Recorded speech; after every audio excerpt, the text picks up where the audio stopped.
সম্মানিত দেশবাসী, সবাইকে একটা বিষয় জানার অনুরোধ করছি। আমাদের এই ব্যবসা প্রতিষ্ঠানের পাশেই ব্রহ্মপুত্র নদী। এই নদীটি বিগত 6 মাস যাবৎ মাটি তোলা হচ্ছে।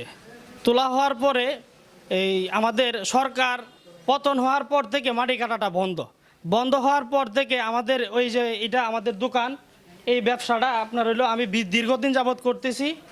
মাটি তোলার পর অবস্থা এই যেই সরকার পতন হওয়ার পর থেকে মাটি কানন বন্ধ হওয়ার পর থেকে আমাদের এই বিল্ডিংটা আস্তে আস্তে আস্তে আস্তে নিচের দিকে তলে যাচ্ছে। তো আমরা খুবই বিনত কষ্ট পাচ্ছি, খুবই দুঃখ সহিত বলতেছি। আমাদের এই যে দেখেন অবস্থা, আমাদের এইটা 2 ঘর, আরও ওইদিকে আরও বিল্ডিং আছে, ওইদিকে সবগুলা বিল্ডিংই একবারে ভেঙে নিচে পড়ে যাচ্ছে। আমাদের সরকারের কাছে এটাই বিনীত আবেদন, মাটি খননের পর থেকে আমাদের বিল্ডিংটা ভেঙে যাচ্ছে, আপনারা একটু আমাদেরকে সহায়তা করুন।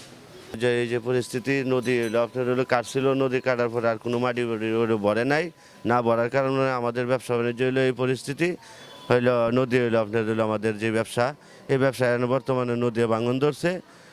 এই তো পিছন দিয়ে সেটা আপনার হলো যা আছে সব কিছু হইলো আপনার হলো আস্তে আস্তে আস্তে আস্তে ডাইবা যাইতেছে গা। এমন পরিকল্পনা নিছি যে দিল মাটি সাটি বইরা সরকারি হইলেও যদি কোনো কিছু যদি অনুদান যদি দেয় তাইলে তো দিলে মাটি বইরা সে হলো ব্যবসা বাণিজ্য আমরা করার একটা চিন্তা ভাবনা নিছি। ক্ষয়ক্ষতি হইলো আপনার ক্ষয়ক্ষতি তো যাওয়ার কাম হয়েছে, মালটা লইলো বাইর টাইর করছি।